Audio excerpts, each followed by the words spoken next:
Ismaël est professeur enseignant-chercheur à l'Université Mohamed V de Rabat, un des chercheurs piliers du laboratoire de microbiologie et biologie moléculaire, une grande équipe, une grande renommée. Et je m'excuse par ailleurs de l'absence du professeur Robert Dupont-Noir, qui s'excuse de ne pas être présent avec nous aujourd'hui. Et c'est donc le professeur Reina Sladin qui aura la charge de vous parler de toute la partie biomédiation à elle seule, et on est capable. Donc, professeur Reina, vous avez 30 minutes. Que 30 minutes? Avec l'absence, tu peux aller encore plus. Très bien, alors bonjour, c'est avec un grand plaisir que je suis là aujourd'hui dans le Biotech 2017 à Fès. C'est à l'AFSP, c'est la première fois que j'expose à l'AFSP. Et je voudrais remercier les organisateurs pour m'avoir sollicité, de m'avoir invité pour faire partie de cet événement très intéressant, très important. Alors, ma présentation s'intitule Bioremédiation et réhabilitation des résidus miniers.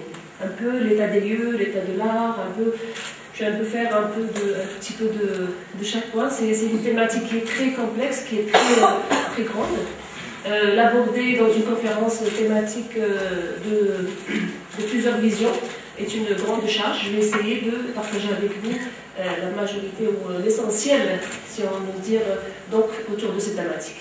Alors, la problématique déjà générale autour de des résidus miniers, de la contamination de la pollution métallique, des exemples au Mans, des exemples au Maroc, des notions très importantes puisqu'on parle de... Sinon, est-ce que je peux avoir du banana?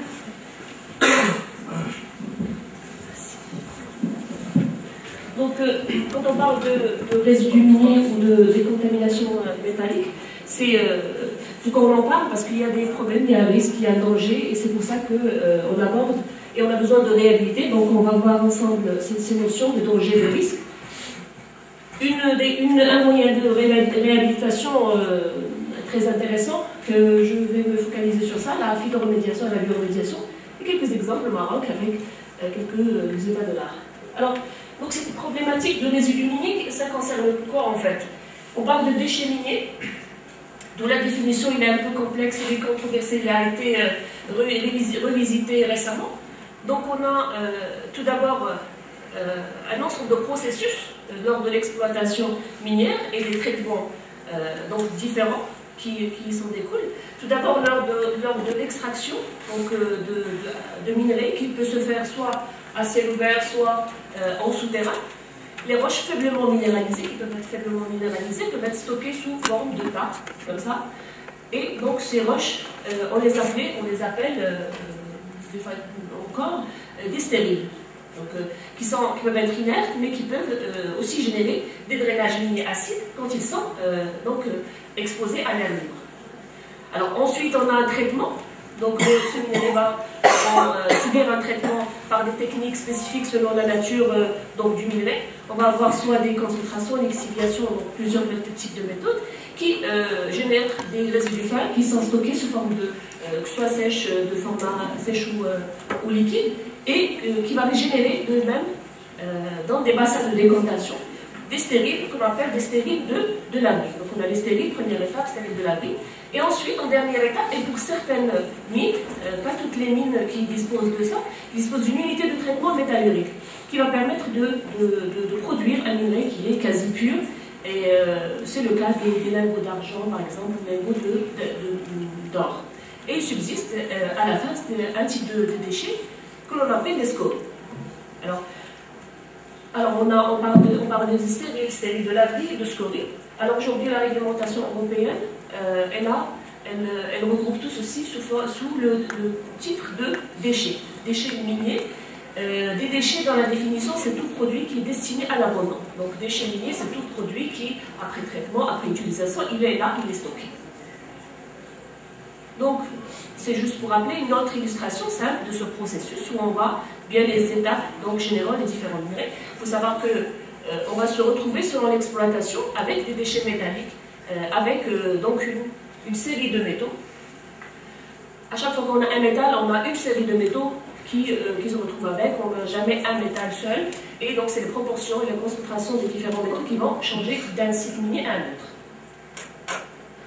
Alors, donc là, c'est un exemple de déchets miniers, cas de France, de Carbonès, que j'ai eu la chance de visiter, avec le partenaire Géodélis, qui s'occupe de la gestion de l'après-mine.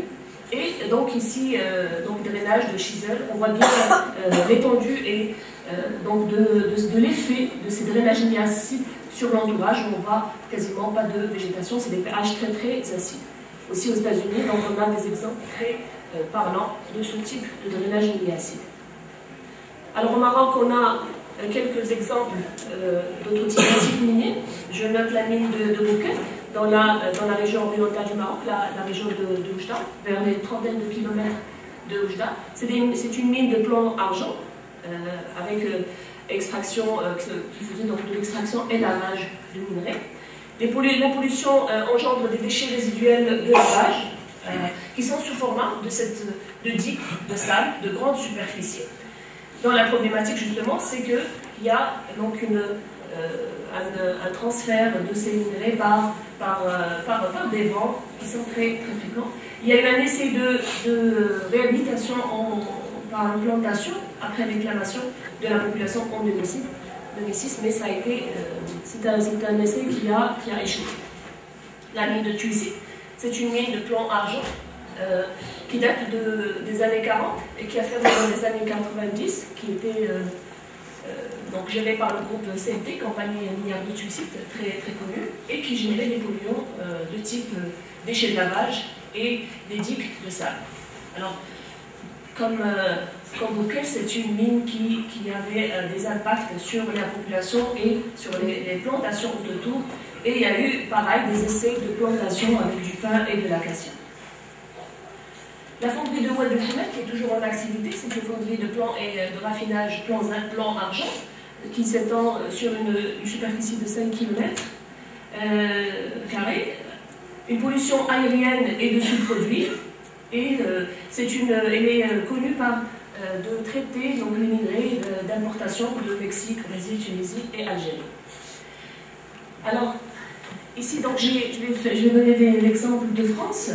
Je dirais pourquoi tout à l'heure, un inventaire des déchets miniers en France, parce que c'est quelque chose de très intéressant, de très important. Alors, le partenaire avec qui nous travaillons, Géodélis, qui s'occupe de la gestion de l'après-mine, comme je dis, a réalisé un inventaire exhaustif. C'est un inventaire qui a duré 2 ans et qui a porté sur, donc déjà ciblé les différents sites miniers et aussi les dépôts de mines. C'est-à-dire un site minier peut contenir plusieurs dépôts, et leur caractérisation, point de vue toxicité, point de vue risque.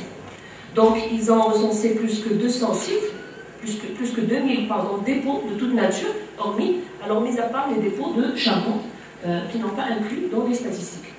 Alors, pourquoi je mets le cas de France, c'est parce que c'est un exemple très intéressant, et j'aimerais bien voir un exemple pareil au Maroc, puisque au Maroc, on n'a pas d'inventaire concret, on n'a pas de statistiques ni de chiffres exhaustifs concernant les dépôts miniers que l'on a. J'ai essayé de voir un peu les titres fonciers auprès du ministère de l'énergie, mais il n'y a pas de données exactes, en phosphate bien entendu, pour avoir une idée. Alors, mais récemment, il y a eu un lancement juste cette semaine d'un appel d'offres, justement par le ministère, dont l'objectif c'est de faire un inventaire de ces dépôts miniers, des sites, et j'espère qu'on va avoir bientôt donc, des statistiques et une information sur ça. C'est très important d'avoir une idée sur ce qu'on a, parce que j'avais ça dans les recommandations, dans les perspectives, quelque chose de très important. On ne peut pas parler de remédiation si on n'a pas une hiérarchisation, un inventaire des dépôts miniers. C'est ce qui définit le choix d'un site ou d'un autre, c'est cette classification, cette hiérarchisation selon le degré de dangerosité, si vous voulez, d'un site. Et chaque site a des caractéristiques particulières. C'est pas parce qu'on a un dépôt minier qu'il constitue un risque. Et ça, donc, c'est la notion de danger et de risque qui est valable dans toute discipline, mais particulièrement au niveau dans le cas des déchets miniers. Donc, tous des déchets miniers constituent une source de contamination, mais le passage et le risque, c'est si cette contamination à partir de ces déchets miniers passe vers la cible sensible, c'est la population sensible, les eaux souterraines, les eaux de surface, la végétation, la population, ainsi de suite. Alors ce passage, il va dépendre de plusieurs paramètres, notamment les vecteurs qui sont en place, c'est-à-dire les moyens de transfert de ces contaminants de la source vers la cible, mais aussi d'un paramètre très important qui est la biodisponibilité des éléments métalliques. D'ailleurs, entre parenthèses, on parle d'éléments métalliques. Il y a des gens qui utilisent éléments traces métalliques, il y en a d'autres qui parlent de métaux lourds, il y en a d'autres qui parlent d'autres terminologies. Alors, on ne peut pas parler d'éléments de métaux lourds parce que pas tous les métaux sont des métaux lourds. On a le cas des métalliques comme l'arsenic. On ne peut pas parler d'éléments traces métalliques parce qu'on n'a pas tous les minerais qui sont en traces. Donc, je préfère garder le terme élément métallique, même s'il y en a toujours une confusion. Donc, cette biodisponibilité, c'est-à-dire la fraction qui est capable de passer, de bouger, si vous voulez, vers la cible. Et qui va dépendre aussi de la spécialisation, de la forme donc, de ce métal et de sa position, s'il est fixé à la phase solide, donc biodisponibilité, on va dire, faible, ou bien à la phase liquide, donc il peut être mobile. Donc, on peut avoir la même source, c'est-à-dire le même minerai avec des concentrations similaires, mais vu la biodisponibilité, on peut avoir donc un risque ou pas. D'où le fait de caractériser ces déchets miniers, ces sites miniers, pour voir est-ce qu'on a un réel risque ou pas. Alors, pourquoi finalement, en réalité, ces sites miniers? Quand on veut absolument, quand on a un déchet minier ou un site minier réalité. Alors, la première des choses, c'est d'éviter cette notion de risque de passage, réduire le risque donc de transfert vers les cibles sensibles, qui sont nous et bien entendu l'écosystème, mais aussi restaurer la ressource au sol, parce que c'est des sols qui sont dégradés, c'est des sols qui sont stressés, leur fertilité se voit diminuer vu la concentration en ces métaux. Et aussi reconquérir ces paysages, parce que c'est des paysages qui sont là et qui sont des fois délaissés, abandonnés. Donc, il serait intéressant de les reconquérir afin de garantir donc, la stabilité physique de ces dépôts-là. Alors, les techniques de réhabilitation, il y en a plusieurs, je ne vais pas entrer dans ces détails-là. Donc, ex situ, in situ, moyennant différentes techniques qui sont laborieuses techniquement, la faisabilité, il y en a qui ont été abandonnés, qui sont critiqués, comme la valorisation des matériaux qui présentent un impact à long terme et qui est abandonné, qui a été très utilisé auparavant. Alors je vais cibler plus la phytoremédiation, qui s'avère une solution qui peut apporter donc, des avantages pour la réduction des risques, et comme on va le voir par la suite. Alors, quand on parle de sol, le premier contact qu'on a de sol, c'est la végétation. Et c'est la végétation qui nous a permis de choisir ces techniques, ces moyens de réhabilitation, de phytoremédiation. Donc, c'est le premier à refléter premièrement les signes de toxicité qui nous alarment qu'on a une forte contamination, une pollution. Et donc, c'est cette végétation qui est face à ce stress, cette pression de métaux à des concentrations des fois élevées, ils ont poussé les plantes et la végétation à développer des mécanismes de tolérance. Et c'est ce qui a fait qu'on opte pour la phytoremédiation. Et cette contamination qui va influencer donc, la plante, la contamination de la plante influence la qualité des produits agricoles. Qui dit plante, qui dit végétation, dit chaîne alimentaire, dit l'homme par là, quelque part. Et donc ça nous influence d'une façon ou d'une autre. Alors, en contact avec le contaminant, on a plusieurs passages. Ça dépend si on a une contamination aérienne ou au niveau du sol. Donc, le passage peut se faire soit via les feuilles, soit via les racines. Donc, des bois, c'est plastique, plastique. L'essentiel, le passage au niveau de la, ou pas, au niveau de la plante. Alors, qu'est-ce que c'est que la phytoremédiation? La phytoremédiation, c'est une technique de remédiation, mais en utilisant donc les phytos, comme vous savez très bien, mais qui peut concerner trois voies. Soit une phytostabilisation, une phytoextraction ou une phytodégradation.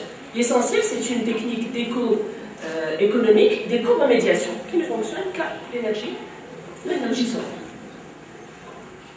Alors, elle a plusieurs avantages. C'est parce que ça permet de gérer le contaminant au niveau du sol, le stabiliser, le dégrader, le maintenir, éviter sa dispersion. Et aussi, ça permet de garder, de suivre, faire une sorte de monitoring in situ de ces sols-là afin de voir un peu la durabilité et dans un usage possible de ces sols. Alors, afin de voir les différents processus et mécanismes cibles de la phytoremédiation, j'ai essayé de faire une présentation un peu de trois méthodes clés. Alors, soit la plante elle va interagir avec le métal en faisant une extraction, donc un passage par la partie racinaire vers la partie aérienne et une accumulation. On va parler de phytoextraction. Soit la plante elle va maintenir le métal au niveau de la partie racinaire et donc on va avoir ce qu'on appelle une phytostabilisation. Ou bien, donc on a là une dégradation du métal des contaminants, ça concerne les contaminants organiques, une dégradation liée par les exsudats, par plusieurs mécanismes, soit l'accumulation au niveau de la partie, la biomasse aérienne, et la volatilisation, on parle de phytovolatilisation. Alors l'accumulation, c'est un passage de la partie racinaire vers la partie foliaire, avec des concentrations élevées, et c'est une technique de décontamination, c'est-à-dire qu'on a un passage du métal du sol vers la plante. Sans accumulation, on va parler de phytoaccumulation, et c'est la méthode de phytoremédiation la plus utilisée. Alors on va voir qu'au-delà d'une certaine accumulation, on va parler d'hyperaccumulation. Et l'hyperaccumulation, c'est selon le métal, on a des concentrations. L'essentiel, c'est qu'il faut qu'on ait un pourcentage d'accumulation au niveau de la partie aérienne supérieur à un certain pourcentage. On a des seuils ici qui sont connus. Par exemple, le zinc, on a 10 000 ppm, on a le plomb 7 000, ainsi de suite. Et on a dans les 450 espèces végétales qui sont connues comme hyperaccumulatrices. Elles peuvent être hyperaccumulatrices d'un métal, comme elles peuvent être hyperaccumuler plusieurs en même temps. Donc on a la famille des brassicacées, on a certaines solanacées, ainsi de suite. Alors, pour tout ce qui est phytostabilisation, la phytostabilisation, ce n'est pas une technique vraiment de décontamination, plus qu'elle est une technique de gestion du contaminant au niveau du sol. Et donc, elle permet de maintenir les contaminants au niveau du sol et elle évite donc le transfert horizontal et vertical du contaminant. Et donc, elle lutte contre, elle inhibe la translocation et aussi le lessivage du métal. La phytovolatilisation, c'est une dégradation du métal au niveau de la partie aérienne et donc sa libération donc on a une forme qui est moins toxique. Ça concerne, dans la littérature, on parle du mercure et du sélénium.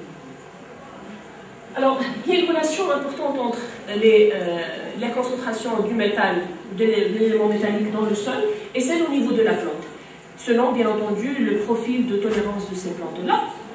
Et donc, c'est pour les plantes métallicoles.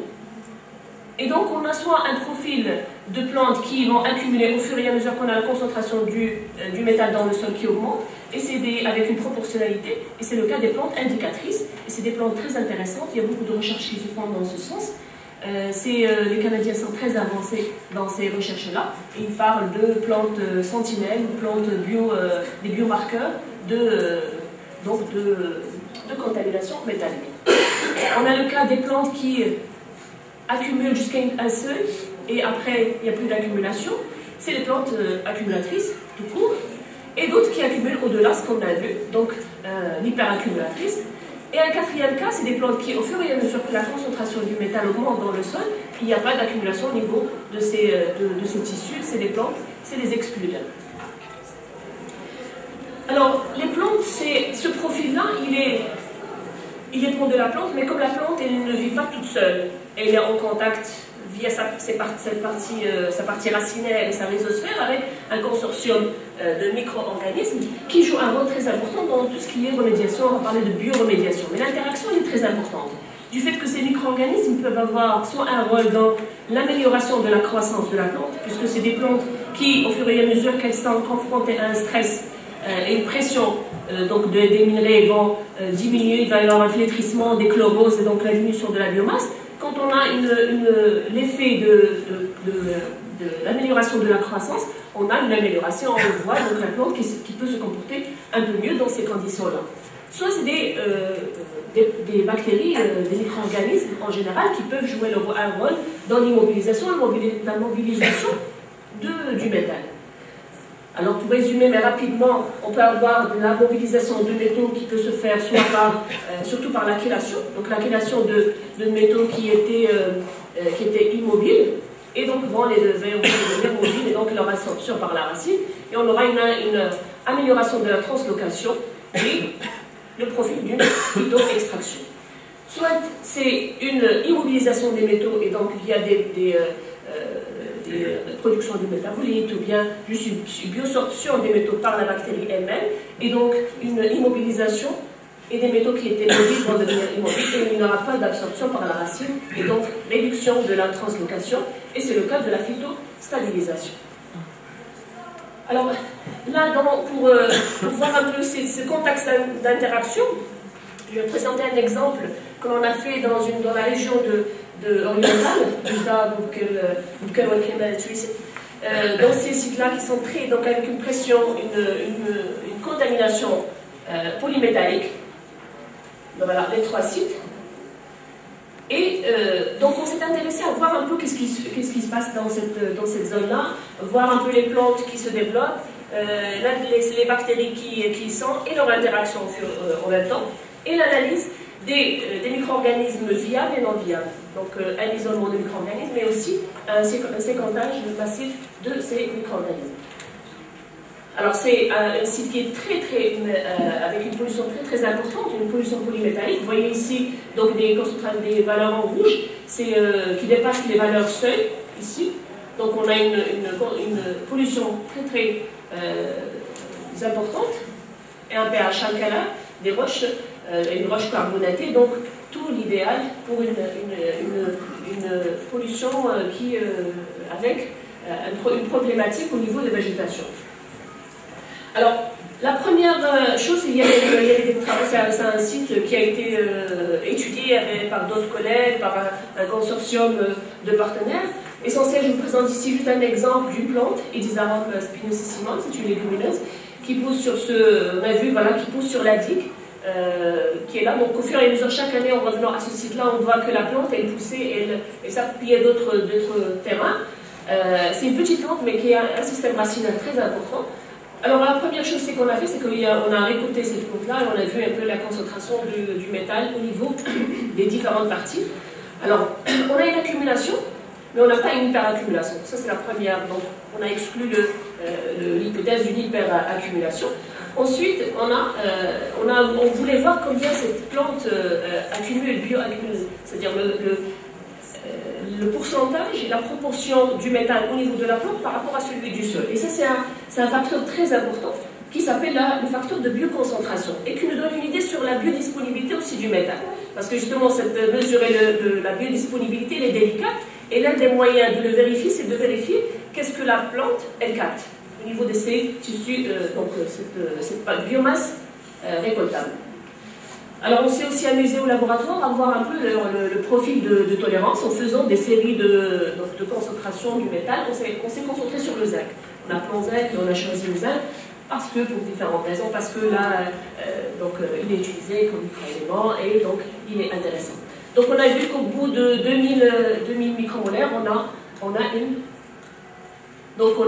des symptômes de toxicité, on a la plante qui ne pousse pas, donc c'est la CMI, la concentration minimale inhibitrice de la croissance. On a vérifié aussi on a ici vérifié l'effet sur le poivré, donc on a une diminution du poivré, on a une diminution de la croissance, augmentation des osmoprotectants, proline, et les anthocyanes.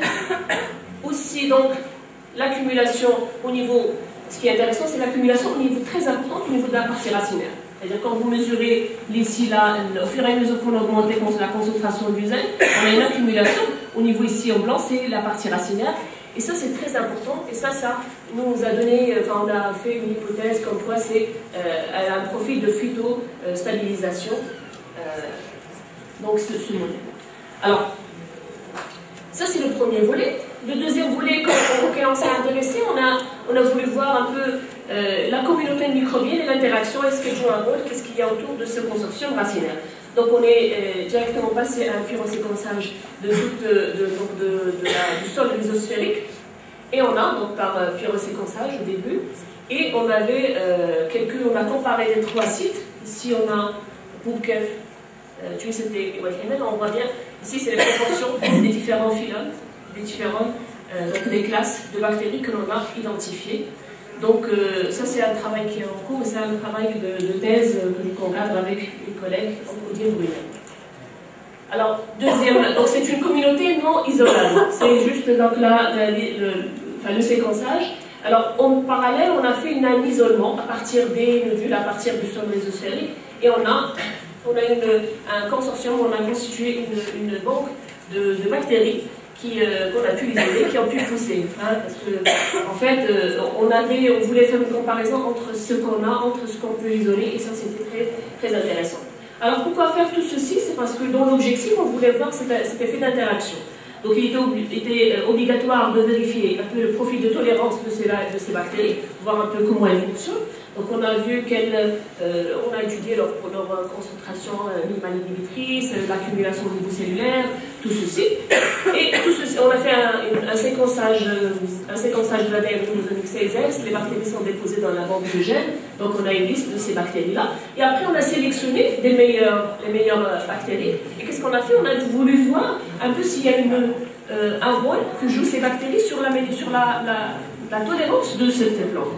Donc on a fait une inoculation avec deux souches que l'on a sélectionnées et sur la plante Elizama, et en mettant la concentration minimale inhibitrice de zinc, c'est-à-dire 2000 micromolaires, et on a observé qu'on a une amélioration une survie déjà en présence de cette concentration minimale inhibitrice, la suppression des symptômes de toxicité, et donc un effet sur le poids, sur la croissance, ainsi de suite. Ça c'est très important, c'est-à-dire qu'on a ce consortium, la plante avec la bactérie, et on peut avoir, c'est-à-dire proposer ce modèle couple plante-bactérie, ou deux bactéries, pour améliorer cette remédiation.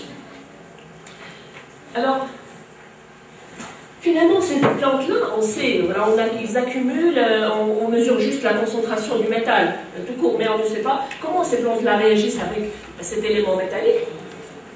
Pour comprendre ça, il faut comprendre que les métaux, quand ils sont à l'intérieur de la cellule, ils vont obturer les fonctions biologiques d'une protéine. Il y a une interaction entre l'élément métallique et la protéine qui va, en altérant sa conformation. C'est-à-dire on joue sur la conformation de la protéine. On a remarqué que la plupart des protéines qui se lient aux métaux contiennent des motifs, donc il y a une richesse en cystéine, et c'est ce qui est lié avec quoi donc on a une interaction, on a la modification, l'altération de la conformation de ces protéines. Alors, juste des exemples, juste pour voir l'effet de ces métaux-là. Chez la levure, on a une enzyme. On a une enzyme qui est altérée par le méthylmercure. Donc la L-glutamine des fructose 6-phosphataminotransférase.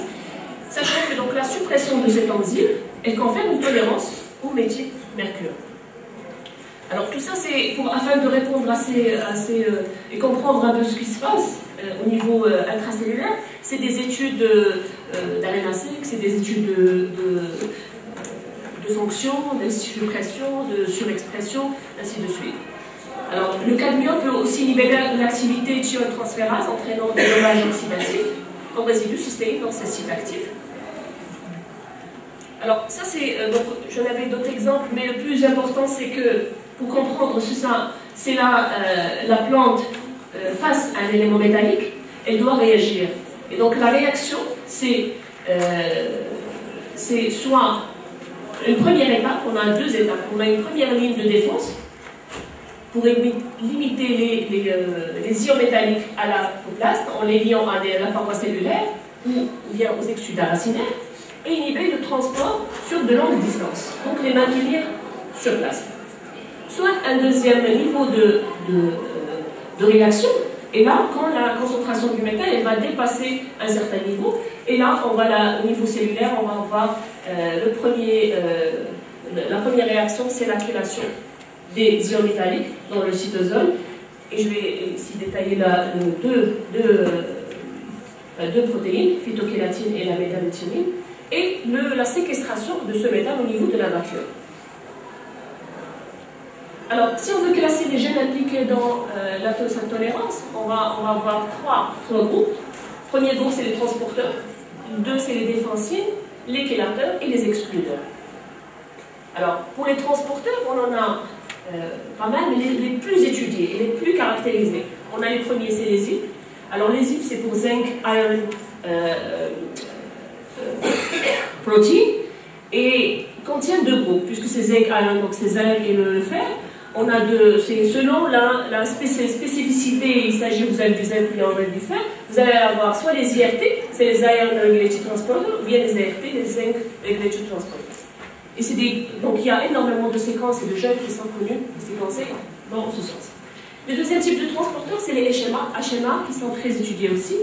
Et ils codent pour les transporteurs de type ATPase pour la séquestration au niveau de la vacuole ou bien le transport membranaire. On a aussi les CDF, les Cation Diffusion Facilitator, ou bien les MTP, les métal tolérance protéine. Donc ça, c'est les transporteurs qui sont très importants. Et c'est grâce à eux, on a un passage d'un compartiment à un autre.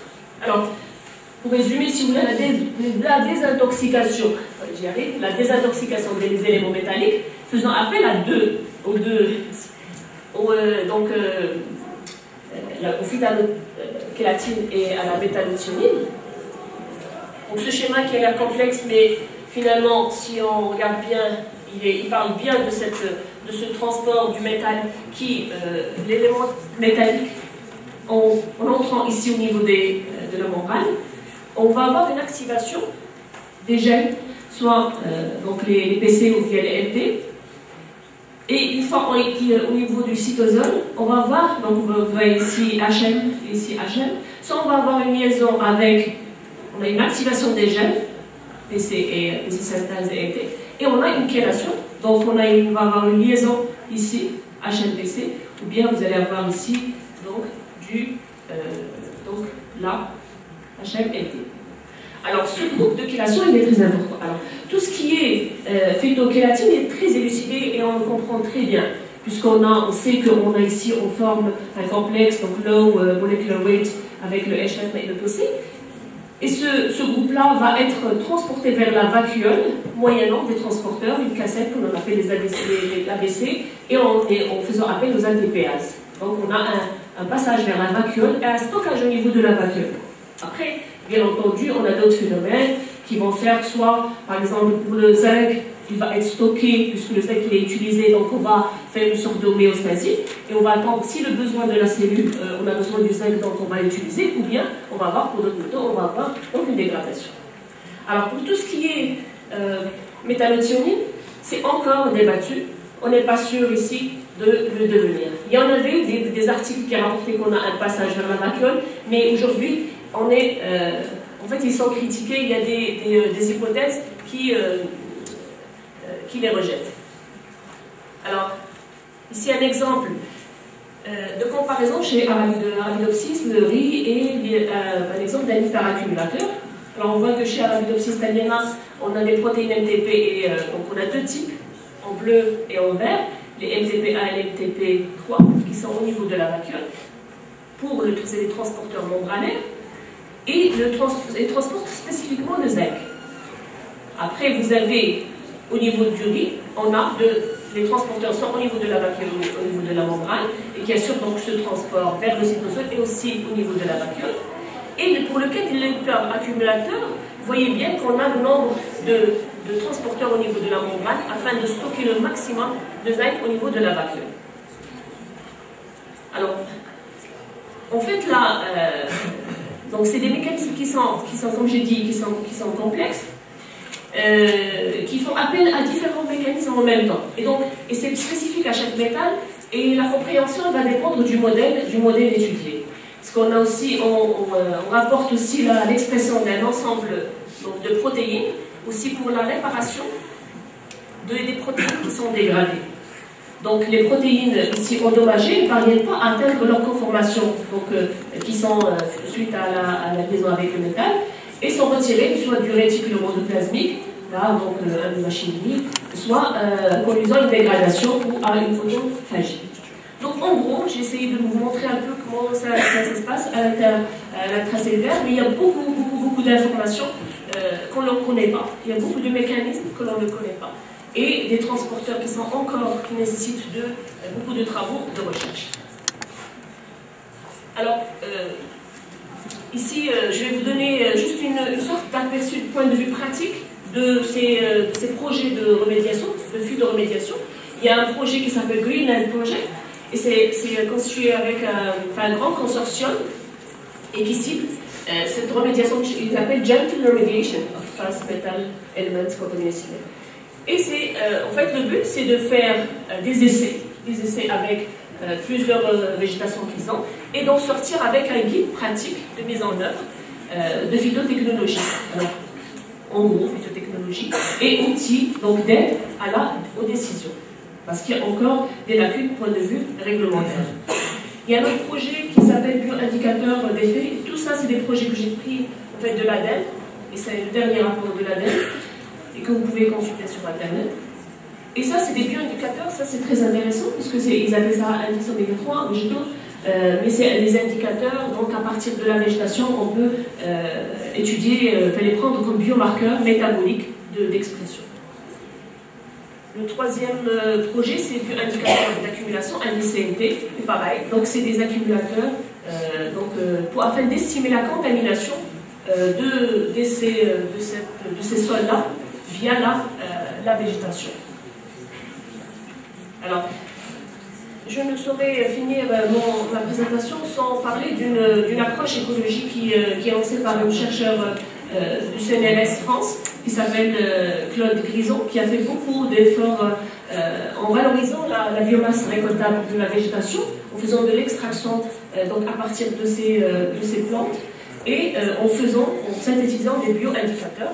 Des bioindicateurs ou des éco-catalyseurs, des catalyseurs qui sont très utilisés, que ce soit en cosmétique, que ce soit en médicaments ou biopesticides, ainsi de suite. Donc ça c'est un bon exemple de valorisation et d'utilisation de ces plantes ou végétation comme vecteur qui permet de nous puiser certains métaux qu'on n'arrive pas à extraire et qu'on peut les utiliser et les valoriser. Alors, pour finir, la phytotechnologie, en émergence toujours dans les marchés techniques de gestion des sols pollués, peuvent s'appliquer pourtant sur des sites in situ, sur une large variété de sols pollués, à destination agricole, ou délaissés, ou juste pour conquérir, comme j'ai dit au départ, des terrains, et constituent donc a priori des solutions techno, financières particulièrement bien adaptées aux sites de vastes surfaces polluées. C'est des champs de recherche qui sont très intéressants. Au Maroc, on a beaucoup de choses à faire, et je voudrais aimerais que les jeunes chercheurs s'intéressent à ces thématiques-là. Il y a beaucoup à faire et c'est très intéressant. Et on voit le volet pratique de ces thématiques. Donc je vous encourage à nous faire de belles recherches dans ce sens. Je voudrais remercier les partenaires avec qui je travaille, GBRI, Cineris, l'IRD, et les chercheurs qui sont impliqués dans ce projet, Olivier Brunel, Isabelle Navarro, Filali, Rar, et les doctorantes, Joël Brazdi et Karim Kimani et Melka Oboursaïn, qui sont en cours de rédaction de thèse, et l'une qui est en deuxième année de thèse. Et je vous remercie. J'ai pas osé interrompre. En plus, j'avais suivi avec beaucoup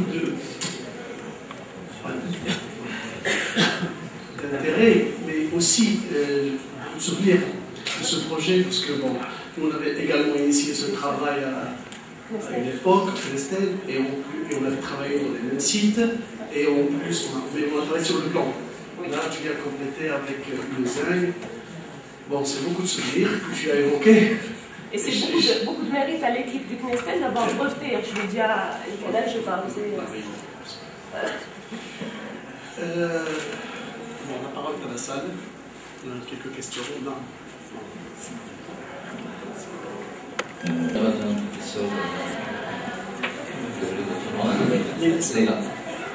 Moi, je tiens à vous féliciter pour cette belle présentation qui est très enrichissante. Vous avez quand même évoqué et parlé d'un sujet qui est très important, surtout au Maroc.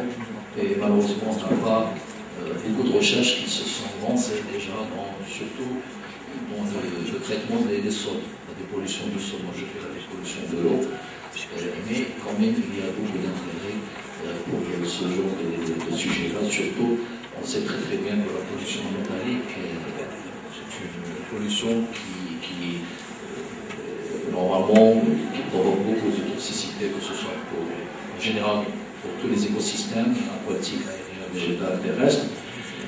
Et moi, donc, j'ai une petite,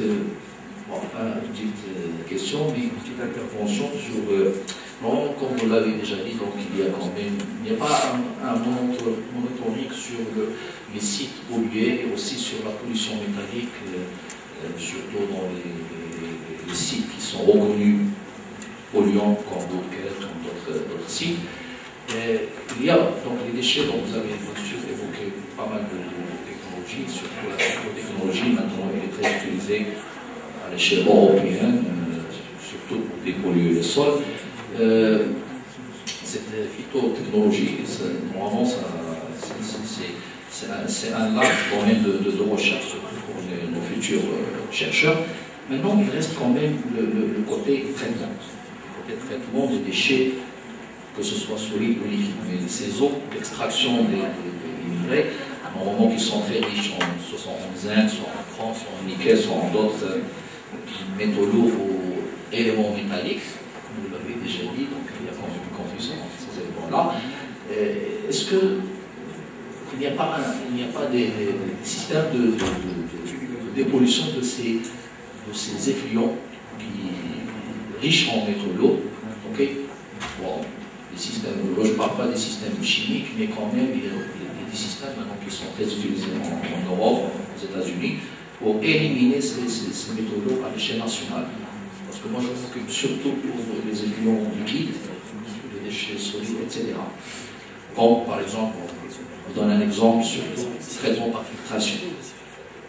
Au niveau de ces sites-là, pourquoi pas d'instaurer un système, un procédé de filtration en utilisant un support naturel, bien synthétique, et ces supports, on en a plein, et ils sont capables, bien sûr, d'absorber, et bien sûr, par le biais du biofilm, etc., avec les mécanismes de phytoremédiation, hein, et aussi phytobiodégradation à l'intérieur de ces supports, via bien sûr des systèmes de filtration.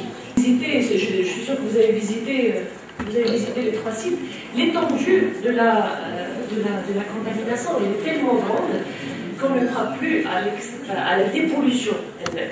C'est pour ça, au début, j'avais dit que chaque site il est particulier. Il faut faire une étude de site pour voir un peu les méthodes de réhabilitation en général. Et pas tous les sites s'apprêtent à la phytoremédiation. Mais c'est des sites, c'est pourquoi donc, le modèle choisi, c'est un modèle de phytostabilisation. Donc c'est déjà stabiliser ce qu'on a, parce qu'il est impossible, ça va prendre, on avait fait le calcul une fois, mais ça va prendre, je ne sais pas, des décennies pour dépolluer ces sites-là. Et c'est quoi l'intérêt finalement? Donc, je crois que pour ce site, si on arrive à déjà faire une couverture végétale et éviter stabiliser et éviter le transfert vers les environs, ce sera une réussite. Alors, à l'échelle nationale, vous savez, on n'a pas de parcelle, par ma connaissance, hein, on peut me contredire, de tests in situ. Il n'y a pas.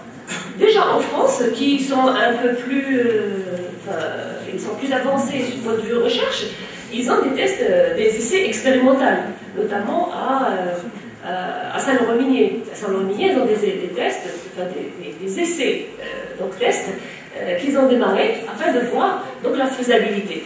On avait justement, dans le cadre du consortium, il y a un consortium marocain, on avait, avec des partenaires français, on avait essayé de comparer les expériences de plusieurs pays, et on avait fait donc, plusieurs réunions d'ailleurs avec les Tunisiens et les Français, sur la base de ces 3 sites. Nous, sur la base de la partie orientale, enfin la région de Oujda, les Tunisiens, ils avaient un site similaire, Plan Zinc, qui est le Jebel Assas, et en France, il y avait Saint-Laurent-Minier, pareil, Plan Zinc. Chacun de nous était avancé sur une thématique, et donc on avait échangé, on voulait faire... Donc on est à l'image de ces essais, mais on est loin de pouvoir... la faisabilité sur site, elle est difficile. Déjà nous, à faire les trajets Rabat à Oujda, ça c'est techniquement, c'est pour ça que j'invite les gens de Oujda de faire, ce sera plus pratique, d'avoir un essai expérimental à côté, de faire des tests, de faire des essais sur place, et si tu, c'est très intéressant. Donc voilà, c'est à ma connaissance. Donc il n'y a pas question de rassembler ces eaux, ces déchets liquides. C'est comme on alimente une nappe phréatique. Je ne sais pas, les géologues peuvent bien sûr le savoir. Ça veut dire rassembler tous les déchets liquides dans un site. Par des moyens de décantation, c'est les bassins de décantation. Voilà, et les rassembler dans un bassin de décantation, dans un ouvrage, et comme ça, voilà, on va bien sûr traiter. On ne va pas traiter sur chaque site, mais traiter in situ, ensemble. C'est comme on va traiter les effluents d'un secteur industriel, d'un ensemble d'industries. Pas à Oujda, mais je crois qu'il y a des essais à Aqtara. Je crois qu'à Aqtara, il y a des essais. Les bassins de Marrakech, ils ont des essais. Non, mais je voulais juste te dire que les sites dont sur lesquels elle a travaillé sont des sites abandonnés. Il n'y a plus d'activité minière, donc il n'y a plus maintenant d'activité qui génère de l'eau. C'est des sites abandonnés. Maintenant, c'est juste le sol qu'il faudra maintenant ou stabiliser ou réhabiliter. Mais il n'y a plus d'activité minière ni